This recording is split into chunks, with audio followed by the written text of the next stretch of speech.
Was there a turning point that you felt like we are going to get this back on track versus let this die and split? Yes, there was. I think there was probably a culminating event. Preston was going through some struggles, and I, by default, was because my husband, he wasn't present. He was not productive. He was in depression, right? He could barely get out of bed. We actually had our bishop of our ward over. I was like, Bishop, I don't know what else to do. I don't know how else to help him. The bishop at the time was trying to bring up some things that just were not resonating with Preston. Like it wasn't helping. In that moment, I could sense what my husband was feeling. I verbalized it for him to our bishop. And Preston will tell you in that moment is when he melted enough to want to change and want to get better because my heart opened. I don't know what else to do. I've tried all these resources and I allowed my heart to be open and connect with him on that level. He could see that. It really sparked the change in him. And that was the moment that he decided, I want to be better. I want my marriage to work. I'm not going to live this way anymore. Welcome to Unreasonable Autonomy. My name is Sarah Grace. This is the podcast for entrepreneurs and innovators who refuse to settle. Here we dive deep into raw, real conversations with boundary pushers who have pursued seemingly impossible ideas and yet have achieved unreasonable results, whether that's in their faith, relationships, health, politics, yes, even business. All of those conversations are happening right here, right now. So let's buckle up because this isn't about playing it safe. Unreasonable ideas, unstoppable results. Let's go.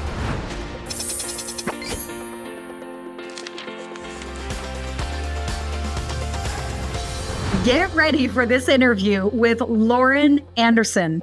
Lauren is a graphic designer turned cookier who discovered cookie decorating during the hardest season of her life after her youngest son was born with a serious heart condition. Stepping away from her design career to become his full-time caregiver, she eventually found healing and joy in creating cookies just for herself. What started as a creative outlet quickly became a thriving home bakery. And in 2020, Lauren brought her cookie classes online, reaching thousands around the world. 50,000, in fact. Her nurturing approach and artistic flair helped her build a loyal community, grow a profitable business, and inspire other cookiers to do the same. Today, through Lolly's Home Kitchen, Lauren shares her best tips, popular recipes, and themed decorating classes, along with programs like Cookie Camp, Dough Makers, and the Royal Kitchen Crew membership. Her mission? To help women rediscover fun, creativity, and purpose, one cookie at a time. She's also a proud CHD heart mom, wife to her best friend, Preston, and mama to 3 amazing kids. Watch out for one of the best interviews of the year. Let's go. You guys, welcome to the room. Whether you are on YouTube, whether you're on the podcast, welcome to Unreasonable Autonomy. You guys, we are talking with the cookie woman. Right? The cookie woman. My dear new friend, Lauren Anderson, is here in the room. Welcome, Lauren. Glad you're here. Hi. So good to be here. You guys, I'm kind of fangirling here for a minute because my very first Funnel Hacking Live, she spoke, right? And little did I know that years later, I would actually be able to be in the same virtual room as you after having talked with your husband, Preston. You guys can go back a couple episodes, check out his episode as well. But we are here together. Thank you for being here. Oh my gosh. Thank you for having me. Oh my gosh. This is so cool. And people would think that we're going to dive into like cookies and your cookie business. And we are. But you guys, I got to tell you, there is a lot more to Lauren than cookies. And we are going there today. Like my heart is racing because I am so excited to uncover part of your story that maybe has not been told as regularly. So for those of you who don't know her, you've heard the intro, you can see the incredible things that she's done. But Lauren, will you just in 3 to 4 minutes, just tell us a little bit about like how you even got into entrepreneurship, how it became cookie centered. I know it centers around your son a little bit, the success it's had, all of those things, like orient us to your world a little bit. Oh my goodness. Okay. Where do I start? So, all of this. Yes. Okay. So I highly recommend that everyone watches the episode with my husband because He is the reason I would say I'm even in entrepreneurship, but really it all started with our youngest son. Okay. So we've been married for 14 years now. And of course, you don't know what is going to happen when you get married and you start having kids. And our youngest son, so we have 3, and Micah, when he was born, so actually at the 20-week ultrasound, they told us that he had some heart defects. We're like, what is going on? Yeah. And, so they told us a little bit about it. We're like, oh, okay, we can totally handle this. And then he was born. He had surgery at a week old. His heart was the size of a walnut, but they had to do surgery. It was the first a 2-part surgery. And well, it was supposed to be 2-part surgery. And then so he was I think we took him home after a month in the hospital. And then we weren't supposed to let him cry and all sorts of things, lots of medications. And then he developed, so we went back in for his second surgery, right? And I'm just like trying to, I don't know, it's crazy, just had a baby and you think you can handle it. And then basically the worst happens where he went back in for his second surgery. We thought he was recovering, but he did not do well. He had major reactions. We ended up spending then 9 months in the hospital. And that was the first stint. So lots of hospital visits. And really what got him was he had an episode of ARDS, like a respiratory episode. It didn't even have to do with his heart as much. And so through that, I completely lost myself. I didn't know I lost myself. And then, of course, my husband did too. And we were just surviving. Survival. We were surviving, and it's really cool. The wonderful people we have in our lives. My mother could tell that I needed something, and she could see from the outside. Yeah. And she is like, it was her way of helping. She came into town. We lived in Chicago at the time. She came, and I grew up in Oregon. So she still lived in Oregon. She came into town and she shared about how she had just taken a class about how you could airbrush on cookies. She's very creative. I get a lot of most of my creativity from her. And I was like, what, are you kidding? Like, this is so cool. And I had tried royal icing before. So there's 2 kinds of icing. There's like buttercream kind of icing and there's royal icing. And I had tried this thing before and I failed. My mom brought it back into my life and I could not get enough of it, to the point where I was basically running my son's, all of his medications and everything, taking care of our other 2 kids and doing cookies. That's all I was doing. Preston was working. He would come home and he's like, are you okay, honey? And I was like, cookies. Yeah. I was like, there was cookies everywhere. It was like therapy for me. It was the only thing that made me feel anything other than like, probably, I think had just shut down all of my other emotions at that point. And that was the only place I felt any type of happiness. Wow. Yeah. Hindsight's 2020. So that's how cookies came into my life. And Micah is doing so much better now. But because of that, like it changed me in a way that I never knew that I needed. And then it kind of took on this life of its own, then turned into, a business that now it has affected over 50,000 cookiers. We've taught over 50,000 people. Anyway, it's just been an adventure and I'm so grateful for it. But through all of that, so through all of that, my husband, he is kind of the pusher. And sometimes I get upset with him. I'm like, I'm not ready for you to push, but I'm not ready to grow. But you either grow or you sink. And so he had pushed me, he could see the potential of it all. And he kind of pushed me towards that entrepreneurship side of it. And so I don't know. In short, that's the story.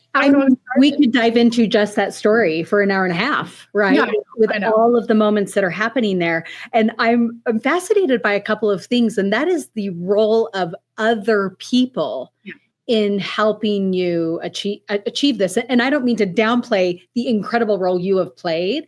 I just think it's fascinating that your mom flies in, and so many of us who watch people that are in grief and in impossible situations, we don't know what to do. Yeah. And so we ask the dreaded, what can I do for you?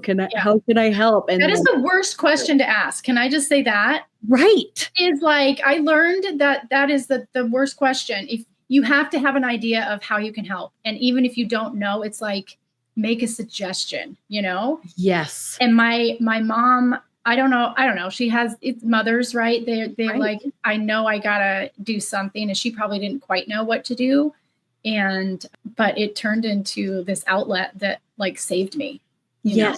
Yes. And that's really been the driving force behind your cookie business, has been in a way saving women, bringing joy, happiness, creativity. Like, am I wrong there? That is. I can't tell you how many people I still get testimonials of like, I can't believe this. I took on cookies and I was able to, sell them and pay bills. This changed me. Now I get to do this with my grandkids. Like, it finally gave me a sense of something else besides all these other things I do in my life, Yes. It's kind of crazy. It's kind of crazy, like how much it can affect your life. For the Right. better. And I think a little bit about, a couple of things. Your mom comes in, she brings airbrushing stuff and is like, let's figure this out. Yep. And you're simply just desperate to do something other than managing medication because Right. you're grounding, right? Yeah. And I want to hone in on two other people, and that is your other two kids that are older, right? When this is going on, Mhm. what was it like to try and mother the other two kids when they have a brother that is possibly not going to make it and that is so sick? And then what was that like for you? So I think during that time, I was just trying to, I was making sure they were fed, their diapers were changed, and that they, had clean enough clothes. And like every time they would come in the house, like, because Micah was so sick, like we would change clothes. And this was before COVID. Like, we did this stuff before COVID. And I was just so used to trying to keep things clean, keep them fed, and literally just like the basics. And I remember making efforts to really try and have some like fun times, I don't know. I think there's so much that I don't know if they realize how much it affects them until even later on in life. Sure. But they both have developed such a sense of like empathy and sensitivity. Like, they have this incredible sensitivity for, difficult situations that other people are going through. And I think it's funny because like immediately now, like they're still so close and spend so much time with their little brother that they still get annoyed. They still like, act like siblings now. Sure. But they witness so much that kids their age shouldn't have to witness, shouldn't have to go through. I know my middle son, he for a long time was just really unsettled if I wasn't home. If mom wasn't in the kitchen, if mom wasn't there when he got home, like he was just anxious all the time. And so, and there were, like, when I was at the hospital, we had this routine, Preston was working, their preschool teacher. So my older two, their preschool teacher, she was a saint. She helped us make sure that they got to the babysitter, and they went above and beyond. Like, we had so many people that would go above and beyond to help fill the gaps that like me and my husband couldn't fill because we were so consumed or we just couldn't physically be there.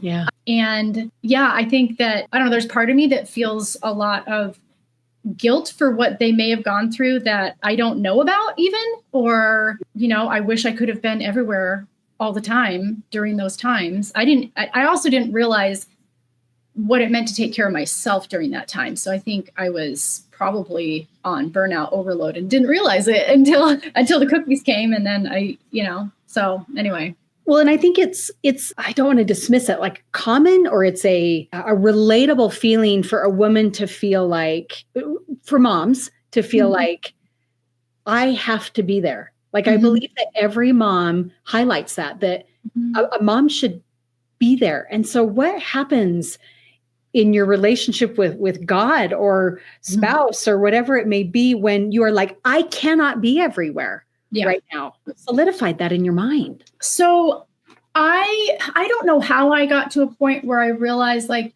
I can only do so much. I'm human. I only have so much time. Please answer this. Like there were some things I knew that I had to let go. I actually I've gotten over a lot of that guilt of maybe not being there, or, there was a lot of pressure. I know my husband felt a lot of that pressure. Our marriage struggled an insane amount during that time. Like, it's a miracle we're still together.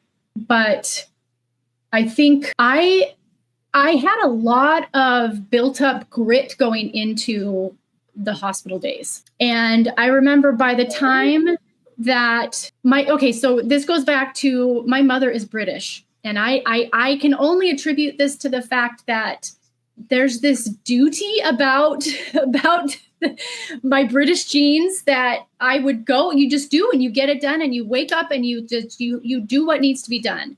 And I did that for so long. I remember it was towards the end of Michael's hospital stays where I felt like it had been burnt out of me. Like I had just used up all of the grit that I had, and I somehow had to figure out, how do I get to a point where I can actually continue on? Where's my motivation? Where's my gumption? And it had completely been used up. And so that threw me into a whole era of trying to figure out, how do I get myself to do what needs to be done? How do I want to do this? How do I want to? Yeah. That's very, it had been burnt out of me. And I was like, I don't even want to and then I, started feeling so horrible about myself because I was like, well, I used to be and do this. And now what do I do? So I also I think I always wanted to be a mom. Right. Yeah. But I remember when I had my first baby, it was hard. And it didn't feel as natural as I thought it would when I had my first baby. And then I think God was like, well, I'm going to give you a few more, and then I'm going to give you one that's really difficult. And that's going to teach you, I'm going to get emotional. And that's going to teach you what it really means to be a mother and what it means to nurture. And it also means it's going to teach you how to take care of yourself and how to advocate for yourself and for your children and for your family. And I think one of the biggest things that I learned going through all of that was how to advocate for someone in need and how to advocate for myself. Wow. What does it really mean to be a mother to you? Oh,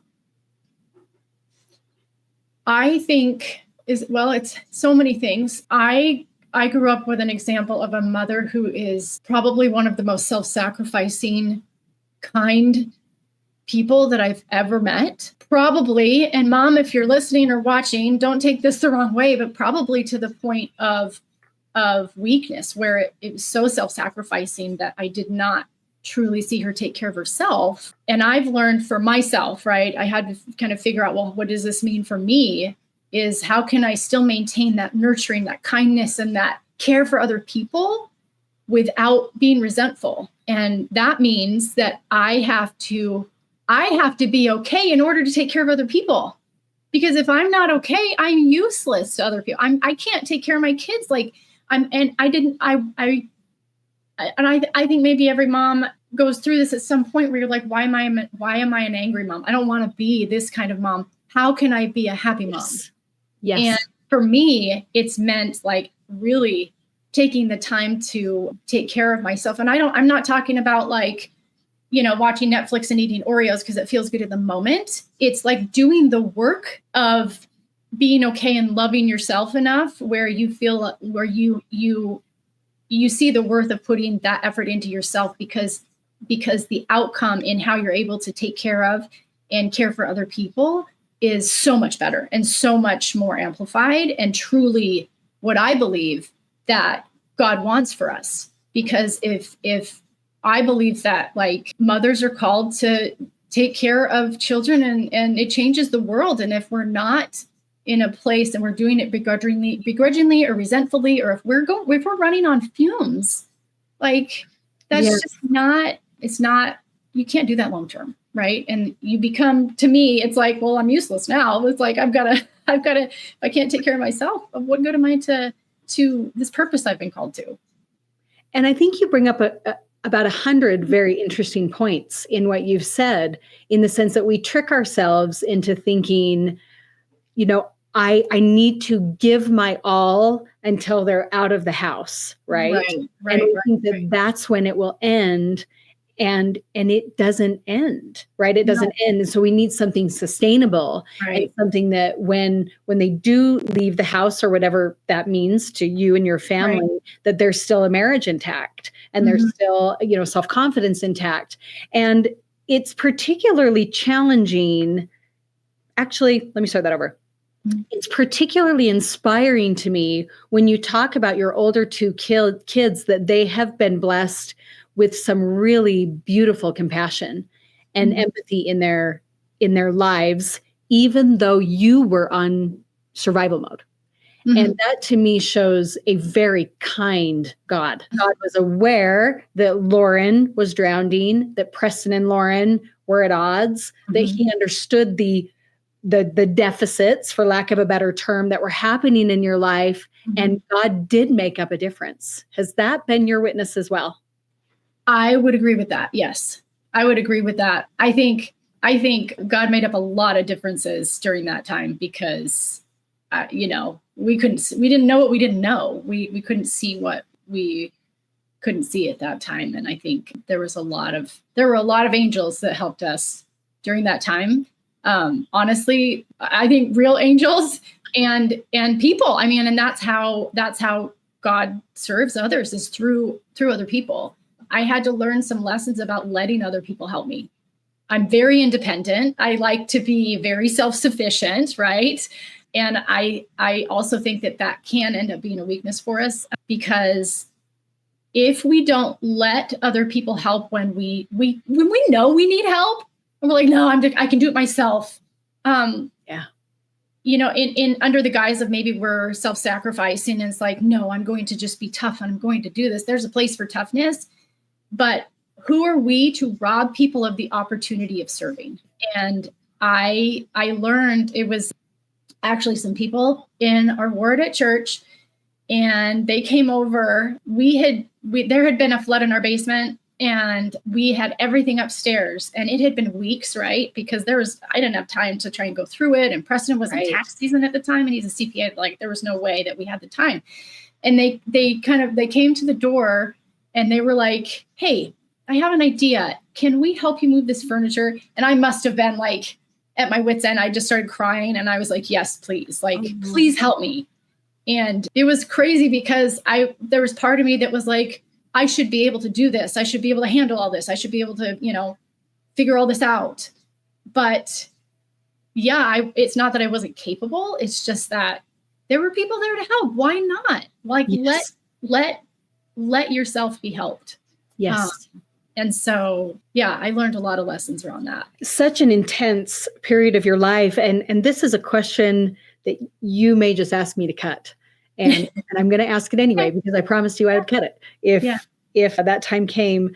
What do you wish people understood about the impact this kind of trauma can have on a marriage? I truly wish people understood that just because there is this kind of trauma doesn't mean your marriage has to end. Oh, tell me more. I think that this kind of trauma will always get to a point, it's going to make you think a lot of things. It's going to make you wonder about a lot of things and think, is this survivable? Like, is there too much damage that's been done? Like, can this change? Is this still meant to be? That sort of thing. It's going to bring up a lot of questions. Don't let that doubt fool you, because I wish that people would realize that, yes, it can survive some serious trauma. Like, your marriage can survive some serious trauma. Ours happened to be, because of our medically challenged son and lots of disconnect. And, I don't know. I haven't listened to Preston's episode. It's not live yet. So, yeah. Okay. Yeah. I don't know. Well, he actually didn't talk about this part of it. And you can choose to be as open or not. My question is the fact that your son was born sick, it's not your fault. No. Nor is it Preston's fault. And so I think sometimes we shove that under the rug, and we just assume that marriage is fine because this is just a circumstance. Right. This isn't infidelity. This isn't addiction. Right. This isn't these very obvious reasons that would create turmoil in a marriage. What does it create in a marriage? So we both dealt with it in different ways. Okay. I think I shut off all of my emotions and just I was like, there's physical work that has to be done to keep this kid alive. Right. So I was like, that's what I sunk into. To do. Right. Okay. And then Preston, I didn't even know how overwhelmed he was emotionally and sunk into like severe depression because of the pressure. Is my kid going to be okay? Like, and he could sense like we weren't connected, right? Like, Just what does it bring into a marriage that makes it so hard when it's not either of your fault? Let me think for just a second. It's fine. Because I think from my experience, we were both so consumed with what it did to us personally that we forgot we were on the same team. And so he was feeling lots of pressure to continue to provide for the family. I couldn't work. What does this mean financially? I think it just brought in so many different pressures and thoughts and all consuming like depression and doubt, especially for my husband. And for me, I was so in the moment and in survival mode that I wasn't giving attention to my marriage. I wasn't, I didn't have room for it. Yeah. And so it's like, for us, it created such a disconnect. And we knew we're like, it's not anybody's fault. In fact, that's one thing where I was like, I don't know how this happened, but I literally don't have room for any of the guilt that might come with that. I got other things to worry about. Yeah.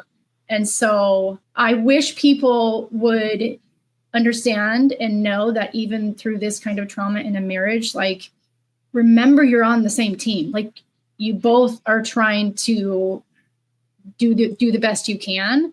And we wanted the marriage to work, Yes, you did. And was there a turning point that you felt like we are going to get this back on track versus let this die and split?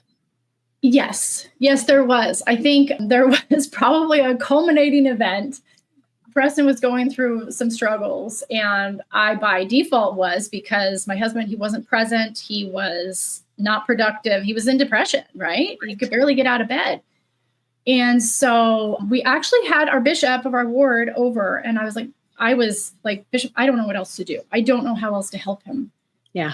And the bishop at the time was trying to bring up some things that just were not resonating with Preston. Like, it wasn't helping. And in that moment, apparently, I could sense what my husband was feeling. And I verbalized it for him to our bishop. And Preston will tell you, because he's told me, he's like, in that moment is when he melted enough to like want to change and want to get better, because my heart opened, right? So I was so I was like, I don't know what else to do. I've tried all these resources, and I don't know. The only thing I can explain is like, I allowed my heart to be open and connect with him on that level. He could see that. And then it really sparked the change in him. And that was the moment that he decided, no, I want to be better. I want my marriage to work. I'm not going to live this way anymore. My mind is blown by this, by this scene. And I'm grateful we've heard Preston's story. Yeah. Now that we're able to bring yours in. I have always believed that God works through other people. And you've already said that today. Mm-hmm. I always believe that's how he really fast tracks his work. And I also believe that the person that the mouthpiece matters, the person who is the mouthpiece. Yes. And I've often wondered, like, why Moses was really bad at speaking? Like, why Moses? Why Esther? Right? Why these specific people? Weaknesses, strengths, drama, family turmoil. Like, why these specific people? That the messenger really matters. Yeah. That kind of change is created. And I think of Preston in that absolute depth of depression, watching the woman he has loved for so long become his advocate. Yeah. And be able to verbalize what he has not been able to verbalize. And that is a God that is kind. Yes. Holy smokes. I agree. And I'm so glad you brought that up. And then you talk about that, him seeing me be his advocate. That's what I was learning throughout this whole thing, is I learned how to be an advocate for my son, literally in the hospital with all the doctors. Right. I was able to like grow and be an advocate for my family and my husband, and then eventually myself too. So what is, I mean, Christ talks about how he, depending on your belief system, he is an advocate between us and the Father, right? Yeah. Because in our faith, we believe they are separate, right? Right. And so what have you learned about effective advocacy versus ineffective advocacy? I think whether it's emotion based or like you take emotion out. I'm a very emotional person, not only because I'm a woman, but I would say I'm an empath of sorts where I feel a lot. What have you learned about what like effective advocacy is versus ineffective, doesn't really work advocacy? Yeah, I think doing our best to removing the emotion out of a situation and looking at it like what needs to happen, like where does the communication, I think it's about communication and not allowing yourself to stay silent when you need to speak up. Mm-hmm. When you know that something needs to happen or there's a gap somewhere or someone is not able to speak for themselves, right? Like speaking up, being the voice and speaking up verbally, right? A lot of times it is verbally. A lot of times people can speak up for themselves if they don't know how to explain something or they don't know the details behind it, right? So even in the medical world, there's medically educated advocates for people who can't speak for themselves. I became that for my son. But I think it's a matter of looking at the situation more from a logical aspect and seeing where does the communication need to happen so that this person can get what they need. And what was your experience like in the medical world? I mean, I'm married to a physician, so I have deep respect for medicine and for those things. So I don't mean to throw anybody under the bus. And I recognize there is a major gap in being able to advocate in a room and for a surgery. Or what was that like for you? Let's see. So one of the reasons that Mike had that his lungs crashed after his second surgery was because basically his lungs were left so long in such an awful state that it then caused this decline. And right before that, I asked for an x-ray. And this x-ray is when they found out that it was so bad that they ended up having to do all these things. Anyway, it was, I remember the moment where I realized, holy cow, if it weren't for me asking questions, saying something would have been the life or death for him. Oh my goodness. So how necessary is it? It's so needed. That advocacy is so needed because it literally can mean the life and death. It can also mean like spiritual life and death. Yeah. So in that sense of even Preston, of that ability to step in and say, this is my moment to speak for someone who I feel like can't speak for themselves. Yeah. And this is a pivot point and I am going to take it. Yes. Yeah. I'm going to walk into this with courage. Yep. Okay.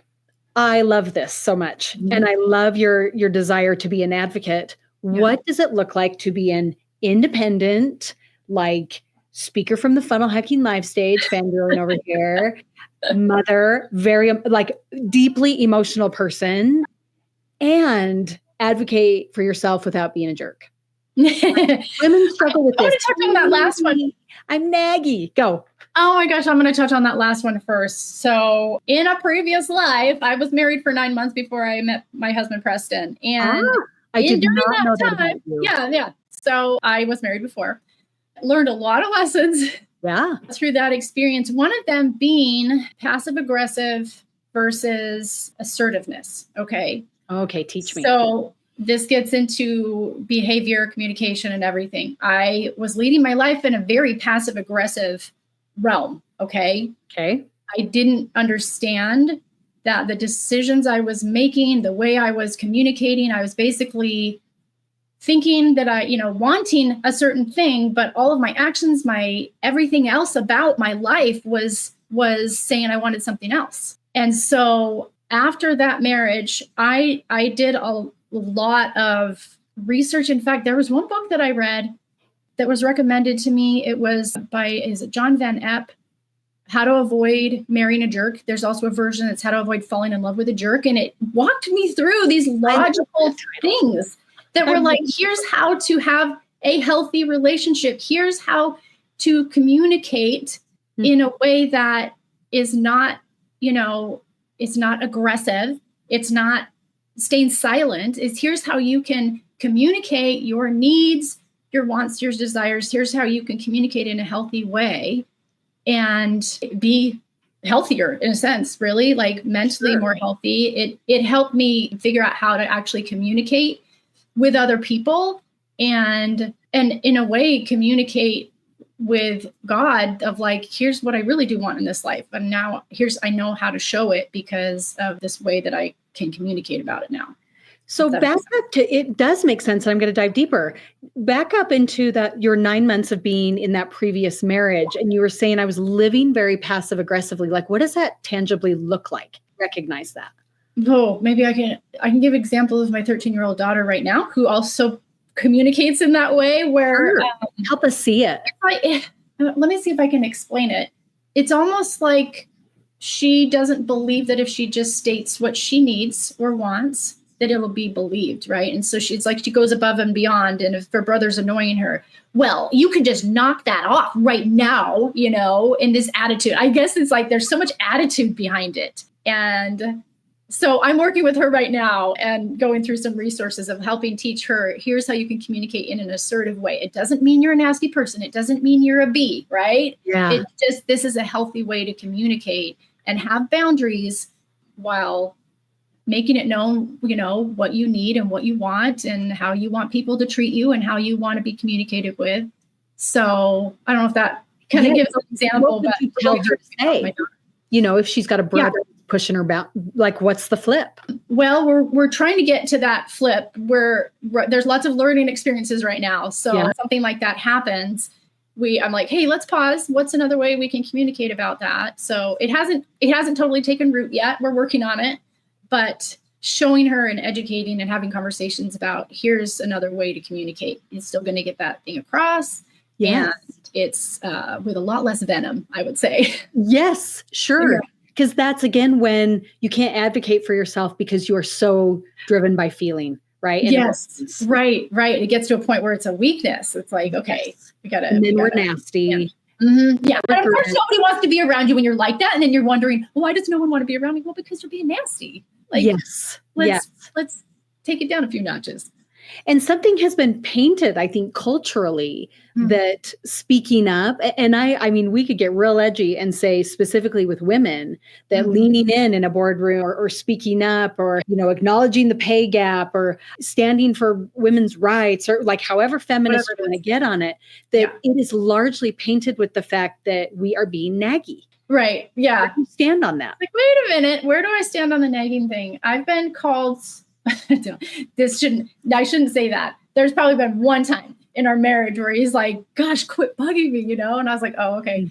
But it's never like that. It's like, I am wanting a certain behavior and reaction from my husband, for instance, and it's not happening. And so, do I keep bugging and saying the same thing or do I don't know. It's just given me the opportunity to take a look at how I communicate and like, why am I not getting what I'm needing or wanting?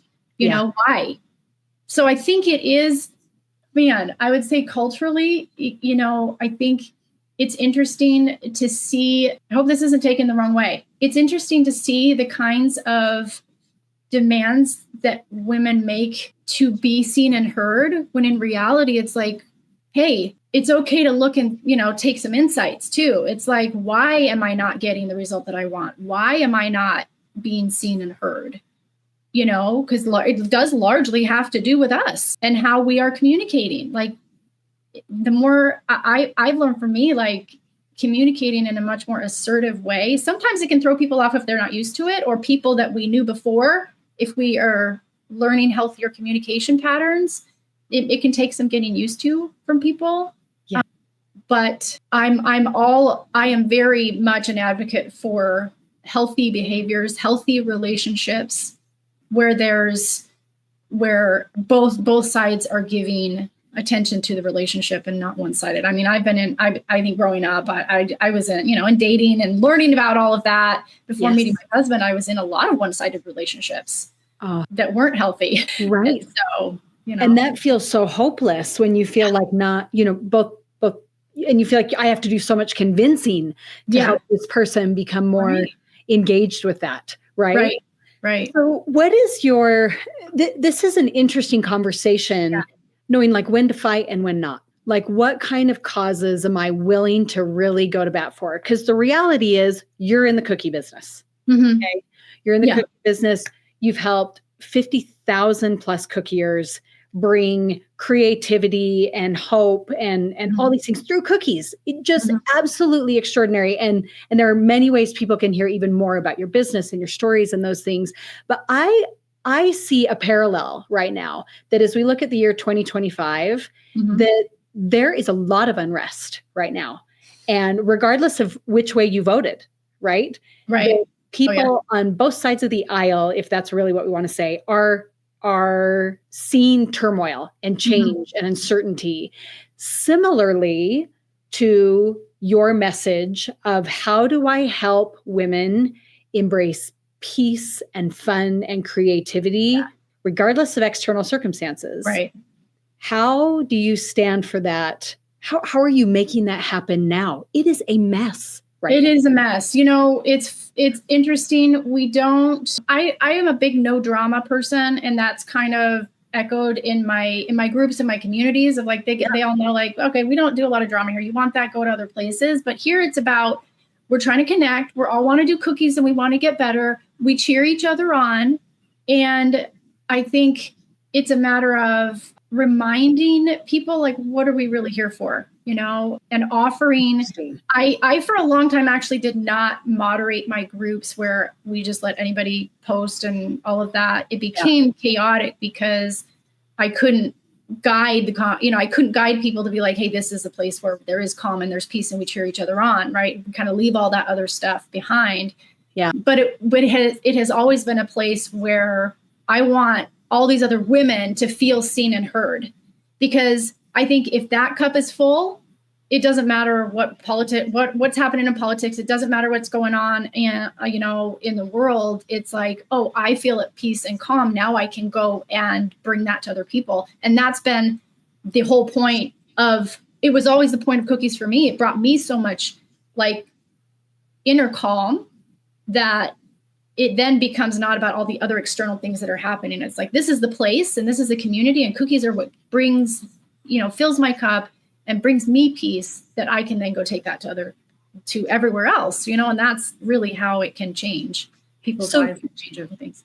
I love this, that you're using your vehicle. You're just saying, look, I know it's a hot mess and I'm going to use cookies to do my part to try and change lives. Do you have strong political opinions? I do. Yes, I do. We try to leave them out of the cookie world because, it's cookies. We just sure. We've had people make political cookies. I think in the last, not this recent election, 4 years ago when Trump was running, both sides were making cookies and sharing them in the group. And so we usually monitor those kinds of comments, make sure people aren't getting nasty. But I would say I don't necessarily view that it's only one side or the other. There's only Republicans or Democrats. There's a whole gamut. I believe in agency. I believe in allowing people the opportunity to make decisions, right? So this is kind of on a political note, and something that Preston and I have been talking about is when it comes to charity. So oh my gosh, I was part of this thread. Please go into this. Okay, so when we came home from the hospital, there was a gap for me of like, there's a lot of good care in the hospital and you go home and you're like, okay, what do I do now? Now I got to handle this all myself. And if people don't have a network of friends or family or community, it's real hard. We started a charity that I'm trying to do making plans to do a little more with now, but it's a charity that is currently funded by us. And I had my own agency and I made the decision, hey, if I want to help here, I'm going to be that change, right? And so Preston and I have been having conversations that I think he has shared online too about when it comes to charity, whose responsibility is that? And is it a government responsibility to be charitable? And then it comes to a place where it's like, well, it's spending other people's money. How charitable can you be when you're spending other people's money? You can be real charitable because it's not your money, but when it's you and you're making the decision and I'm going to put my own dollars and time and resources into helping medically fragile families close the gap between hospital and home, it's a whole different story. Right. And I believe in giving people the opportunity to do that. And I also believe people need to take that on. If you want to see something happen, don't wait for the government to do it. Like, you have to be that change. You have to be the one to be willing to put in the resources. And we both are very united in our desire to increase, I call it autonomy, you call it agency in people's lives. Yeah. And the reason this dialogue has really flared up right now is this whole idea of shutting down, the Department of Education. Right. And are we going to forgive all loans? Should we not charge for college? Should we, all those things? My husband went into medicine. $500,000 in loans later. We knew what we were getting into. Yeah. And will we pay those back? 1,000%. And do we have any regrets? Actually, no. Yeah. Right. We've got a good enough shovel now that's going to be taken care of. But there are some real serious opinions that of who should pay back and who shouldn't. Yeah. And 18-year-olds are being deceived by signing on the dotted line by these college. Like, where do you stand? When it comes to loan forgiveness, I think I've become this way because my husband, he's a CPA, he's a money guy, he always has been. I never understood it. I had been horrible with money my entire life up until I met Preston, and then I started really getting an education in it. And I still, part of me hates the fact that money is this tangible thing. It's like, you can't, I believe that everybody should be helped too. I want everybody to do cookies, but like, somebody has to pay for it. Like, I can't run my business. I have a team to pay. I have groceries to buy for my family. Like, there are physical hard costs that require dollars. Dollars is how the world operates, right? So it's not that I don't want people to be able to go to school and have a great life after, but it's like, where does the money come from?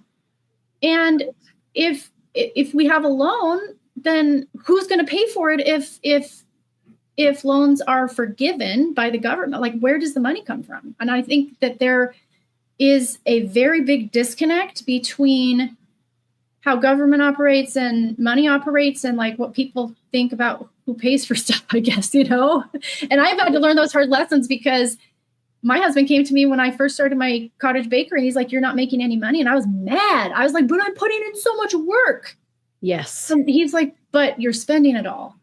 And so I took out that anger on him a lot and was like, "Why are you so mean to me?" Right? You're mean because you're telling me there's no money. And now I was like, he's not mean. This is just facts. This is how the world works. Mm-hmm. And I can either accept that and learn skills to get better at managing finances, or I can just be a victim, right? Or I can just be like, well, now I'm sad and you're mean. But where does that get me? Right? Mm-hmm. It doesn't get me to reaching more people with my cookies, right? It just makes me feel sad. Well, and isn't that interesting? That very last thing that you said, like, if I don't figure this out, I cannot reach more people with my cookies, right? Like, the business will fail. And then all of a sudden, all those voices of everybody saying, why are you charging for something people can just look for on YouTube? Why are you? Then go look for it on YouTube. Yeah. Then go look for it on YouTube. Or you can come into my community where there's a whole lot more than just like a YouTube video. Anyway, that's a whole other thing.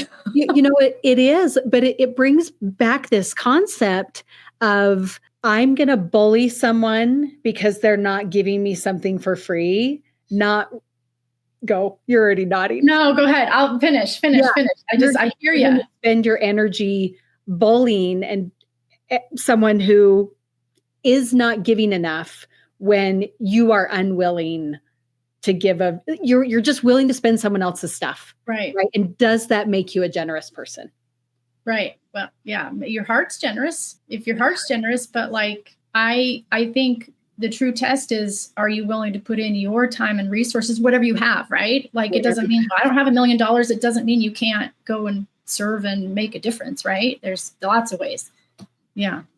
It's so interesting. I think back on this book that I read of the Huntsman family. And how one of the Huntsman women, he's like, for those of you who don't know, Huntsman, you can look it up, one of the most wealthy entrepreneurs in the West. You can find his story, a business guy. Anyway, his wife, when they were still in school, she was tracking their budget and she started to notice, I think it was that $22 were missing was missing every single month from their budget. And that was like a game changer for her Right. family back then. I think back on those days and I'm like, $22 I would notice. I get Right. And she was tracking it. And every month there were $22 missing. And she finally got the courage to go to her husband, you know, he's stressed with school. And she was like, something is not lining up here. And this would make a big difference on our ability to see family and food and like all this kind of stuff. And he later, years later, he kind of bucked the question for a long time, finally told her that he cashed out those $22 every single month that he could give away in some way.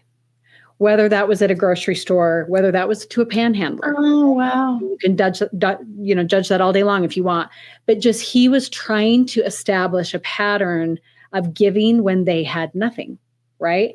And now he gives tens of millions of probably billions now that they're able to get, because he talks a lot about how you just have to be a person who is giving.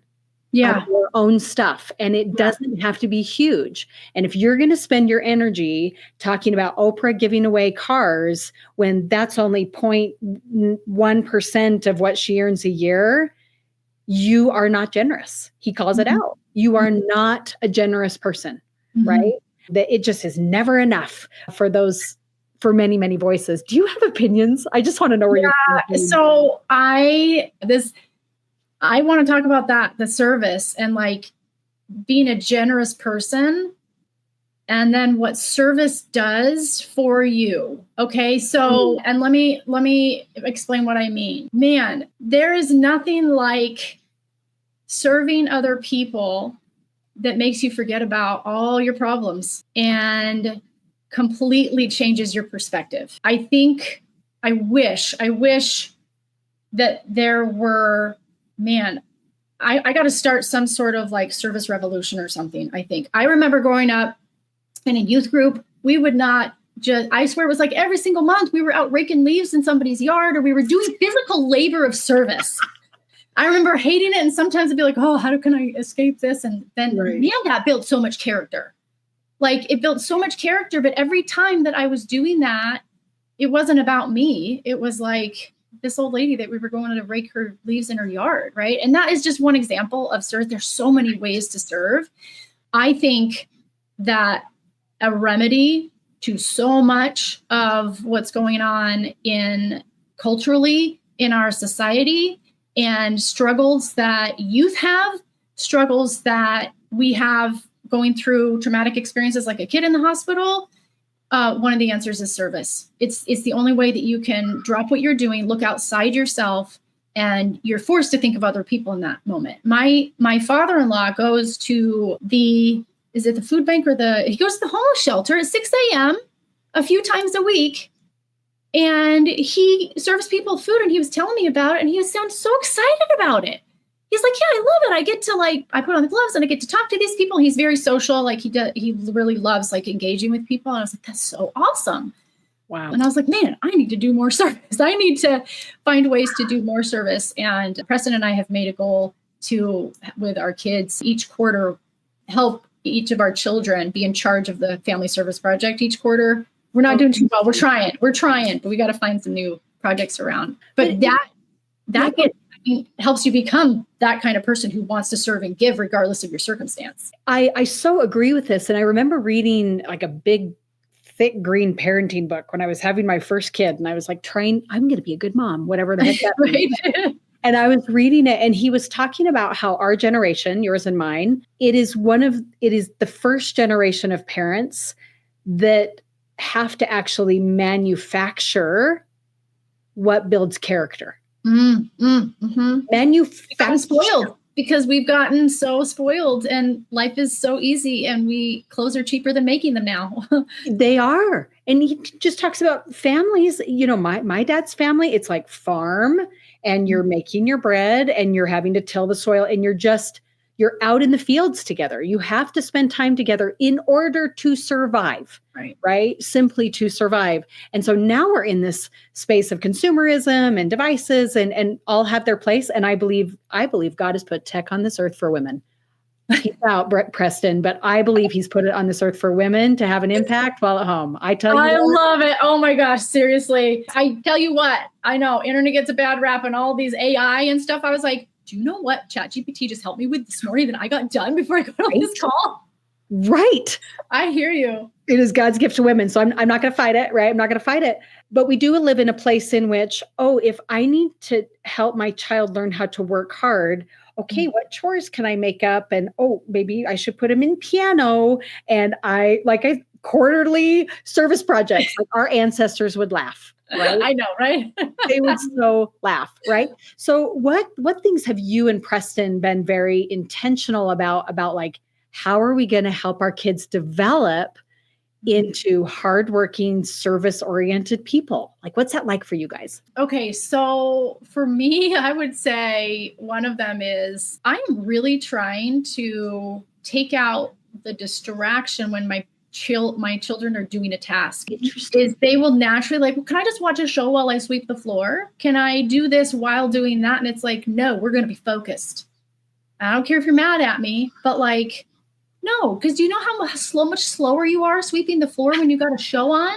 Like, I'm feeling judged right now. Even us grown-ups have a hard time with that. Like, no, you cannot. While I'm eating lunch, please, can I just watch a show? No, digest your food. Love it. Okay. Yes. Yes. Oh, I love that. And they hate it. They're like, when I was like, man, if you would just only grown up in the 80s like I did, it would be wonderful. Amen. I had to sweep the floor with my Walkman on. Sweeping the floor. It's like, that's not even hard. I love that. I love that so much. I want to dive a little deeper with you politically, if you're okay with that. Okay. And it's really centered around a principle, but it's very present in the political climate. Sure. Okay. So we've got tariffs going on. Oh, yeah. In which we are, and I'm going to try and present both sides. We are trying to, it's all about this principle of enabling, right? Have we for too long enabled countries to take advantage of our generosity, if that's what we're going to call it?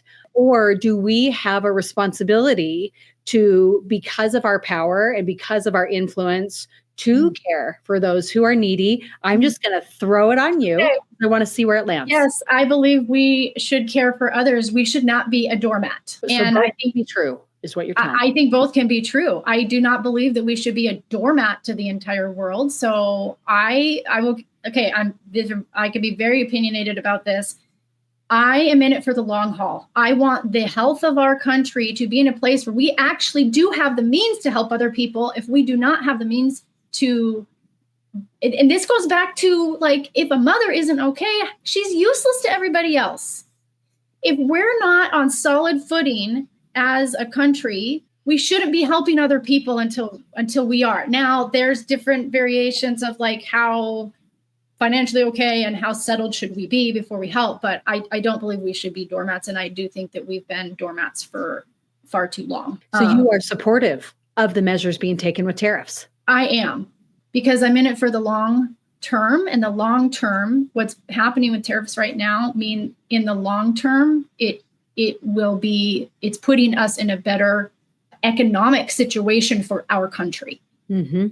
And we can't be in a bad economic state and think that we can help all these other countries. This is so good. And you're in it for the long haul because you have kids. Well, right? I have kids and I have a business, and I'm trying to achieve my purpose, which is helping other people, right? And if eggs are expensive, if butter is expensive, my people can't make cookies. I didn't even think of it. So yeah, we had them at $12. Guess what? In the last 3 weeks alone, they've come down. I can get eggs for $3.50 now. Okay. So, you're someone who would track this, right? I've tracked the price of eggs and butter because my people are worried about that. We were talking about meringue powder. Meringue powder that you make royal icing with is made from egg whites. Oh my gosh. It's put in a powdered form. The whole egg. Yeah. So I'm very, very interested in the long-term economic health of this country because it directly affects whether or not people can make cookies, but it affects food, right? It affects food and the whole nourishing of ourselves on a physical level. I don't know if we have time, but if we want to talk about food dyes too, I have my cookiers. Some of them are freaking out about the red food dye, not the 40 band, red food, was it 3?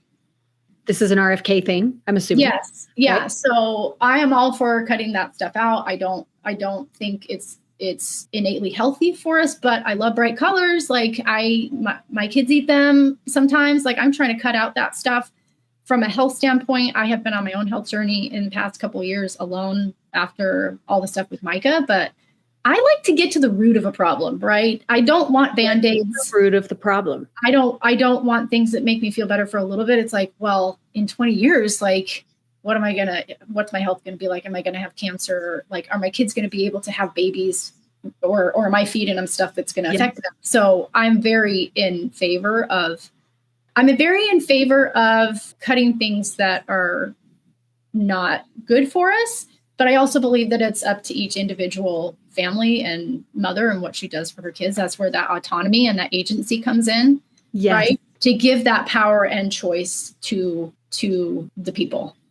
So blunt. Would you have voted in favor of RFK being put in? Being put in as president? No, what is he now? He's the head. So oh my gosh, why can't we have it for the podcast? So hold on. Yeah, I'm in favor of him in that spot. Okay, he is the Secretary of Health and Human Services. Okay, yes. So I'm going to re-ask the question. Sure. So blunt question: would you have voted RFK, who is now the what do they call him? The U.S. Secretary of Health and Human Services. I had to Google it. Sorry, everybody. Yeah. Would you have voted him in with his stances on vaccines and foods and all the things? Yes, mostly on his stance on food and his background as an environmental lawyer. I don't know. I don't know where I stand on vaccines. Yeah. I'm still doing a lot of research on that. My kids were vaccinated their regular stuff when they were babies. Sure. I don't know. I don't know. I don't know where I stand on that, but yes, if I had to choose yes or no, I would say yes, I would. It's so fascinating I remember back in residency when I literally couldn't buy the name brand cream of chicken soup. We were so poor, right? Like it was so bad. No Campbell's. I know, like I can't say it out loud. It's a trigger for me, but yeah, I could not afford it. It was so bad. Our family we had 6 in our family. Our budget was $280 a month in food. Ooh, yeah. And don't qualify for food stamps and the whole bit. It was bad. It was really, really bad. And I remember being so grateful to God for processed food because it was really, really cheap. And my kids loved it. And it kept us really, really full. And I found this purpose in processed food, right? That was really helping my family. And I went through this whole gratitude thing, whatever. And it's been so interesting just the past few years that as I'm still a budgeter, right? We are in a much different spot now, still a budgeter and still watch what we spend. And we now have a Costco and organic and many great options. And I have started to find that it is kind of even keel now to eat healthy versus eat processed, right? As far as budgeting, that we really can eat really, really well without processed stuff for the same amount. And so my opinion on it has actually changed because it used to be this is a great way God has allowed many people to be full using whatever. And now it is just not the case. So that's been a small version of my health journey of just recognizing I can no longer blame it on a budget on why I'm not eating well. Right. Because it just is not true anymore. What has been your experience with Micah and shifting your beliefs around food and bringing good things into your family? I think my main driver has been my own addiction to sugar for a long time and eating emotionally, right? Yeah. I think my self-worth, just showed up in food, my beliefs about myself, I just sunk everything into food. And even in the early parts of my business, I was eating a lot of cookies. I didn't matter. I just had to get the thing done and delivered. And I was, needed to teach a class or whatever. And so I would my health went out the window. And I believe that when I'm healthy and I'm well, then I actually can do more good. Yes. And so I actually track my sleep now. Ooh. I think a lot of I believe in myself a whole lot more now than I used to too. I think my own self-worth has my myself, I guess, yeah, my view of my own self-worth has changed, and that's now showing up in like how much I care about my own health from the inside out. And I think a lot, I tried to manage my weight from external sources and kind of the outside in for a lot of years. And even after my first daughter, I was like, well, I got to get back to this weight. And I kind of forced myself to do certain things to get there. But internally, I wasn't well, and I wasn't super happy with it. And it was a number of years after Micah, after the main hospital days with Micah, and I would say even in the last 2-3 years alone, where I'm like, okay, like I'm getting older, it's not getting easier. Like I can't just wish it to happen. Right. I have to find actual tangible ways, and I have to do them. Like I physically have to do them. I have to, like if I eat past 8 p.m., like I'm going to feel awful, and I'm not, like, it's not a good trend, But those are individual. I even have recipes now that cater to people with food sensitivities or food allergies. I just released a sugarless sugar cookie. People have been asking for it for like 3 years. I had a lady really upset with me that I hadn't delivered it yet. I was like, it's not as easy as it sounds. Like, these are sugar cookies. So one, I believe in like moderation now. Like I don't eat near as much sugar, but it is still a little bit of a crutch for me. But I would say that the food that I now provide and try and really have available for my family was driven by my initial realization of my own addiction to sugar and addiction to food. And so it's a touchy thing. Like my daughter now, she's a little bit of a carb queen. And so I think it's more in the education. And I'm like, okay, I'm not going to get like triggered by what she's stuffing in her mouth. I'm going to like, hey, what can we learn? Because when I started to learn about macros and fitness and what muscle can do, and I'm like, oh, that's where it is, because I know the why behind it. And I'm a lot driven by that. It's like, why is this happening? Why do I need to do it? What is this going to give me? Yes. And I am just so impressed with you. And, Preston is this way too. You guys just ask better questions. Go like a question beyond. Yeah. It's like, you can ask a surfacey question. It's like, yeah, but like ask one more and you're going to make a better decision here. And I feel like that wraps up like everything that we have talked about. I have pinned you in on RFK, tariffs. I've talked to you about the Department of Education and forgiving loans, and like what's tough about a marriage and the trauma, and the secret ingredient that you have brought to each of those experiences is, I'm going to ask a better question here, right? Okay. Like, what is the source of, what is the core problem that makes me support tariffs right now? What is the core problem that is making me leery about forgiving student loans? What is the core problem that would make me say yes to RFK right now? Like, you just are asking deeper questions. And I think that there is such a lesson for our listeners in that, like, ask one more question. And I promise you will come to a better conclusion. Would you agree with that? I love that. Oh my gosh. Yes, you brought it, girl. You brought it. We just have been so fed today. I am so grateful for the time that you would just overgive to me. Cookies are awesome, and your depth is so much bigger than cookies. Cookies are awesome, but it's not even about the cookies. It's like so much more than that, and like what it gives you. And like, this has been amazing. Thank you for having me. Oh, my pleasure. And I'm going to just ask you 3 questions that I ask every single guest, right? To wrap things up and to tie a bow on it and let it be really fun. The very first thing, this is the heavier of the questions, is when you look at the end of your life, 80, 90, 100, 110, right? Because maybe cookies are the secret to living to 100. Who knows?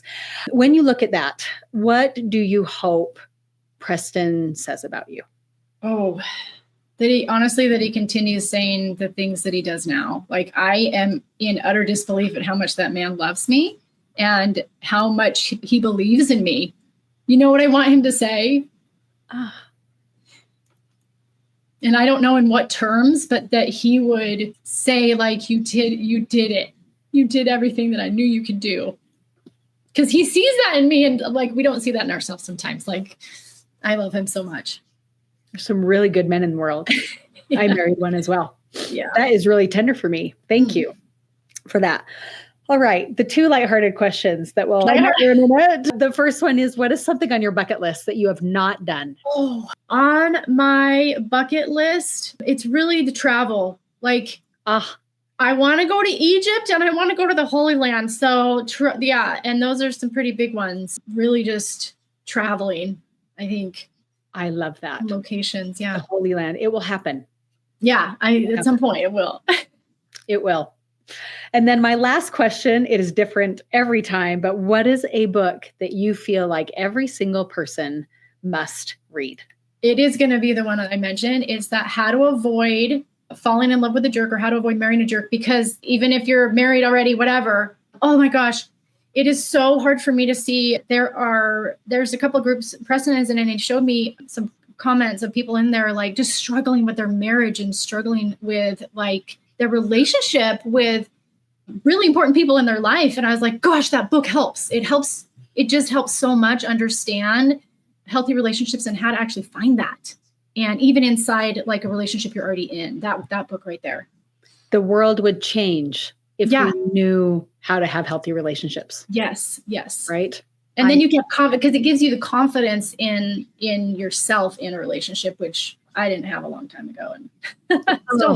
And look at you now. Impressive. Well, thank you again so much to the amazing Lauren Anderson for being here today. Thank you so much. Thank you for listening to the Unreasonable Autonomy podcast. If you loved this episode, my guests and I would love to hear about it.